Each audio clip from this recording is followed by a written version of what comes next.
Okay, so today we're going to talk about the colligative properties of solutions. A colligative property is a physical property of a solution that is changed due to the number of solid particles or the concentration, but not because of the solid's identity. So if we had potassium iodide and sodium chloride, they're both going to have the very same effect on water if the concentration is the same, even though they are very two different substances. They have two different identities. Now these three colligative properties are physical properties, are vapor pressure, boiling point, and freezing point. So what is the vapor pressure? It is the pressure exerted in a closed container, or this erlenmeyer flask with a stopper on top. Nothing can escape, so it's a closed container. And these liquid particles down here, they escape the liquid surface and become a gas. Now when they do this, they start bouncing against the walls and create collisions. And as we already learned, collisions create pressure. They have a force. So this vapor pressure is the pressure exerted from the liquid that's escaped the liquid surface. So when we add a non-volatile solute, non-volatile, it means a little tendency to become a gaseous state. So these sucrose molecules, sugar, they have little tendency to go into the gaseous state. They stay as solids, or they stay dissolved in an aqueous solution, but they do not go into a gaseous state. And these sucrose molecules are pretty big.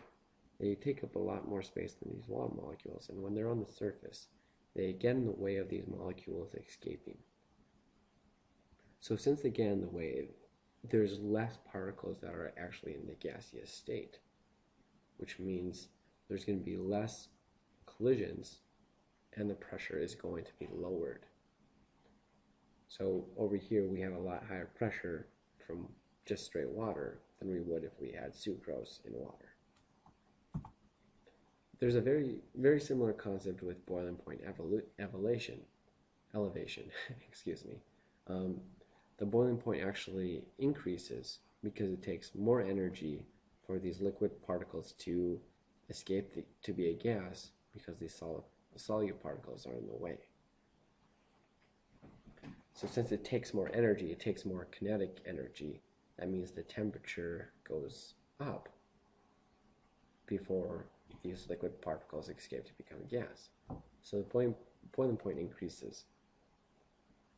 And the freezing point actually goes lower. It is depressed. And that's because the solid particles are, again, they're in the way.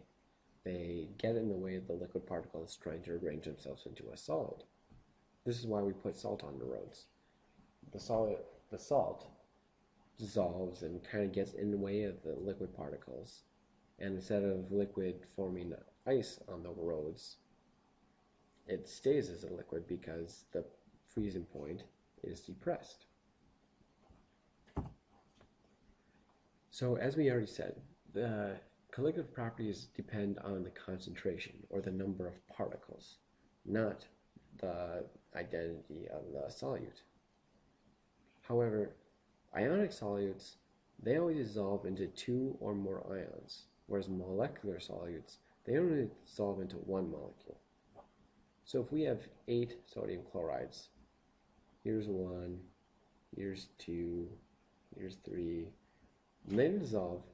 This water takes away sodium and takes chloride, and then it takes away sodium and chloride and so forth until the whole thing is dissolved. With the glucose, it takes this one glucose away from the crystal, and then it takes this one, and then this one, and then this one.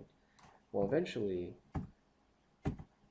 when these things dissolve, if we have 8 sodium chloride molecules, we're going to get 16 total particles, 8 of them sodium and 8 of them chloride.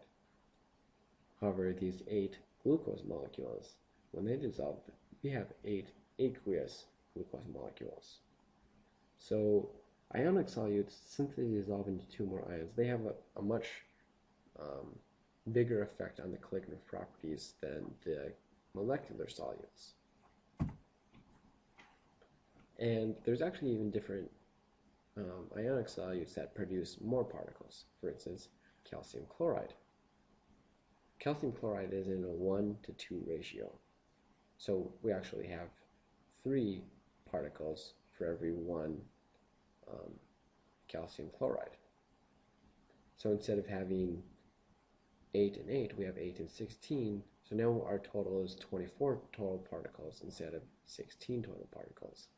So calcium chloride is actually going to have a lot of, like more of an effect on the colligative properties than sodium chloride would. But both sodium chloride and calcium chloride are going to have more effect on a molecular solute such as glucose. Okay, so that's basically what we're going to be talking about tomorrow. So come to class prepared, and I will see you tomorrow.